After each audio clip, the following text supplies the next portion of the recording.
چہرے کو دیکھنے کے بعد میں نے 14ویں کے چاند کو دیکھا. First look at the my prophet, second look at the مون.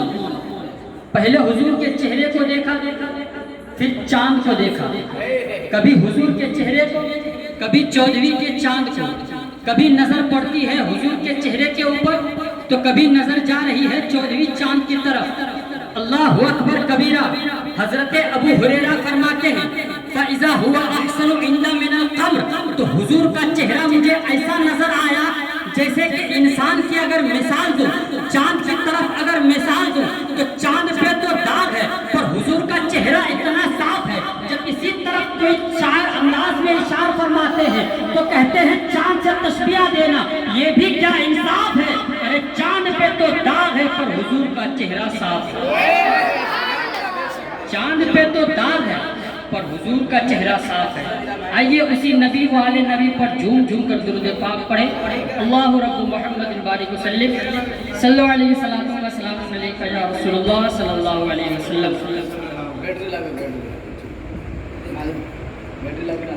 خطبہ مسنونہ کے بعد میں نے جس آیت کریمہ کی تلاوت کرنے کا شرف حاصل کیا, اور بظاہر آپ سبھی کو معلوم ہے کہ یہ آیت قرآن مقدس کی سب سے پہلی آیت ہے.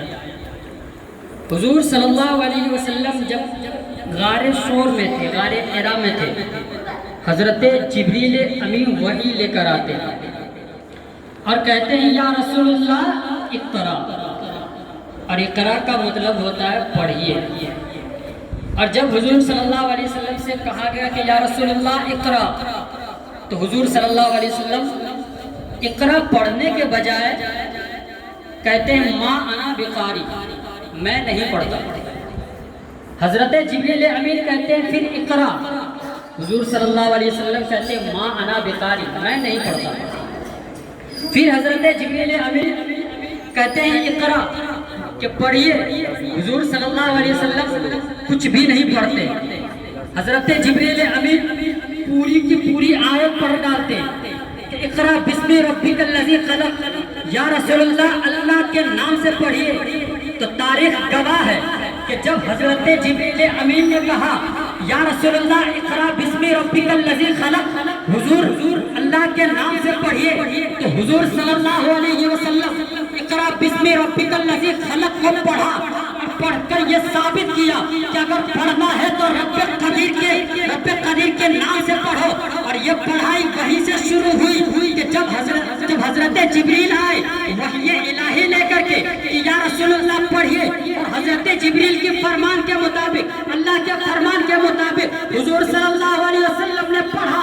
اور اس قدر پڑھا کہ دنیا کی تاریخ گواہ ہے کہ جب کوئی سوال اٹھایا ہے, جب کوئی آنکھوں سے انگلی کا اشارہ بھی کیا ہے, کہ کسی کو سمجھ نہیں آیا کہ حضور کہاں سے پڑھے تھے اور کہاں پر ختم کیے تھے. اور میں تو یہ کہتا ہوں کہ یہ اللہ کا کرم ہے کہ مصطفیٰ سے پڑھانے کی کوشش کی ہے.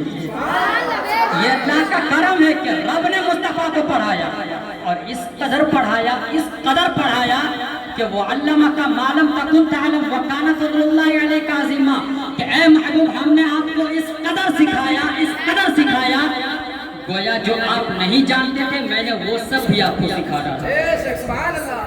تو اس سے آپ کیا ثابت ہوتا ہے؟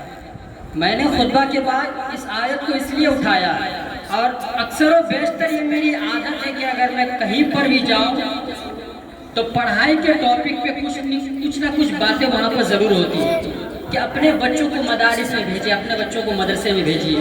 یہ آپ لوگوں سے میں نہیں کہوں گا کہ آپ اپنے بچوں کو مدرسے میں بھیجیے, کیونکہ آپ سب تو طالب علم ہیں, آپ لوگوں کا کوئی بچہ وغیرہ ہے نہیں. یہ آپ کے ماں باپ, آپ کے پیرنٹس سے میں یہ کہوں گا کہ آپ اپنے اولاد کو مدرسے میں بھیجیے.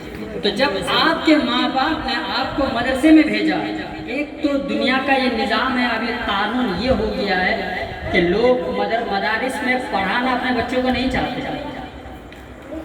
آپ کہیں بھی دیکھیں کہ اپنے بچوں کو کوئی مدرسے میں پڑھانا نہیں چاہتا.